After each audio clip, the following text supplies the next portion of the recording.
15 তারিখে শোক দিবসের নামে যদি কোনো অ্যাডভেঞ্চার করার পরিকল্পনা থাকে, আমার উপদেশ আপনারা সেটার থেকে বিরত থাকুন। কারণ ছাত্র জনতা আগামী 15 তারিখে বাংলাদেশের দ্বিতীয় মুক্তির বিজয় দিবস পালন করবে। আমরা থাকবো রাস্তায় বিজয় দিবসের প্রোগ্রামে। আপনারা আসুন, আপনাদের শোক দিবস নিয়ে দেখা হবে, কথা হবে। আর যদি আপনাদের বাসায় বলি খেলা হবে, তবে খেলার জন্য আপনার সেন্টার ফরওয়ার্ড এখন বসে আছে দিল্লিতে, নারায়ণগঞ্জের সেন্টার ফরওয়ার্ড আর কাউয়া কাদের কোথায় আছে আপনারাও জানেন না। ওদের খুঁজে বের করুন, আসুন খেলতে, খেলা হবে এবং এই ঢাকার রাস্তায় খেলা হবে। আমরা এক রাউন্ড খেলে আপনাদের সেন্টার ফরওয়ার্ড সহ গোলের মধ্যে ঢুকিয়ে দিয়েছি। উনি এখন দিল্লিতে বসে ষড়যন্ত্র করছেন। বাংলায় ষড়যন্ত্র আর পোষাচ্ছে না, হিন্দিতে ষড়যন্ত্র এখন। গোপালগঞ্জবাসীকে বলতে চাই, যদি 5ই আগস্ট দুপুর বেলায় এই সেনাবাহিনী আপনাদের নেত্রী খুনি রক্তপিপাসু শেখ হাসিনার জীবনটা বাঁচিয়ে না দিত, তাহলে আজকে আপনারা তার মৃতদেহ নিয়ে নাচানাচি করতে হতো।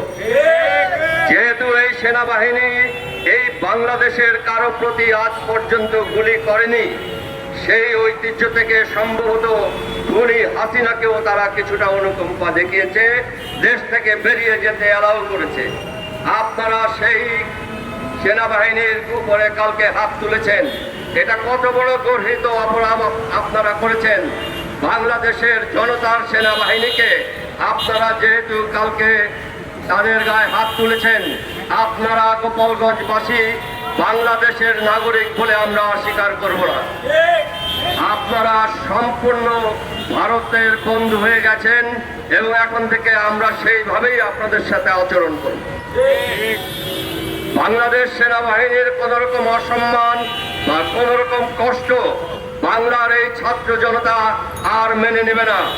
আপনারা নিজেদেরকে সম্বরণ করুন, অন্যথায় আপনাদের বিপদ কেউ ঠেকাতে পারবে না। আওয়ামী লীগের ভাইরা নানা রকম দুশ্চিন্তা নিয়ে এখনো মাঠে ময়দানে ঘুরছেন। তারা সোজা চিন্তা করতে ভুলে গেছেন। শেখ হাসিনা সবসময় হত্যা, গুম এইরকম চিন্তা করতেন। আর এখন আমাদের আওয়ামী লীগের ভাইয়েরা চোরা গুপ্তা, ডাকাতি, মিছিল, মিটিং, সংখ্যালঘুদের মিছিলের মধ্যে ঢুকে সেখানে একটা পরিস্থিতি সৃষ্টি করা, হাইকোর্ট সুপ্রিম কোর্টের ভিতরে ঢুকে একটা পরিস্থিতি সৃষ্টি করা ইত্যাদি ইত্যাদি ষড়যন্ত্রের লিপ্ত আছেন। মনে রাখবেন, ছাত্র জনতার কাছে আপনাদের নেত্রী এবং তার যত রকম যন্ত্রপাতি ছিল পুরোটা এক রাতের মধ্যে হজম হয়ে গেছে। আপনারা এখন যে আওয়ামী লীগের আগাছাগুলি আছেন, আমরা চাইলে আপনাদের হজম করতে আর 2 দিনের বেশি লাগবে না। আপনারা কি করছেন সেটা বুঝে শুনে করুন এবং বুঝে শুনে চলুন। যদি বেশি বাড়াবাড়ি করেন তাহলে ছাত্র জনতা কিন্তু রাস্তায় আছে, তারা আপনাদেরকে বিন্দুমাত্র ছাড় দেবে না। ভারতীয়দের বলি, অপেক্ষা করুন কয়েকদিন। রাস্তাগুলি অনেক ময়লা হয়ে গেছে, একটু ঝাড়ে দিয়ে পরিষ্কার করে নেই, ভারতীয়দের আলাদা করে ধরা হবে। আমি এর আগে একবার বলেছিলাম, যত সৈন্য পাঠাবেন বাংলাদেশে তার সব হজম করে ফেলবে। তাকে দেখুন, আমরা আমাদের স্বৈর শাসককে তার যন্ত্রপাতি সহ হজম করেছি। আপনাদের যদি খায়েশ থাকে আমাদের পেটের মধ্যে ঢোকার, একটু চেষ্টা করে দেখেন।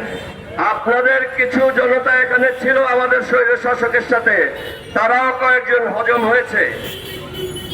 আপনারা এই হজমের যুদ্ধটা যদি চালাতে চান, বাঙালির হজমের কত শক্তি সেটা পরীক্ষা করতে চান, তাহলে লেগে থাকুন, আমার আপত্তি নেই।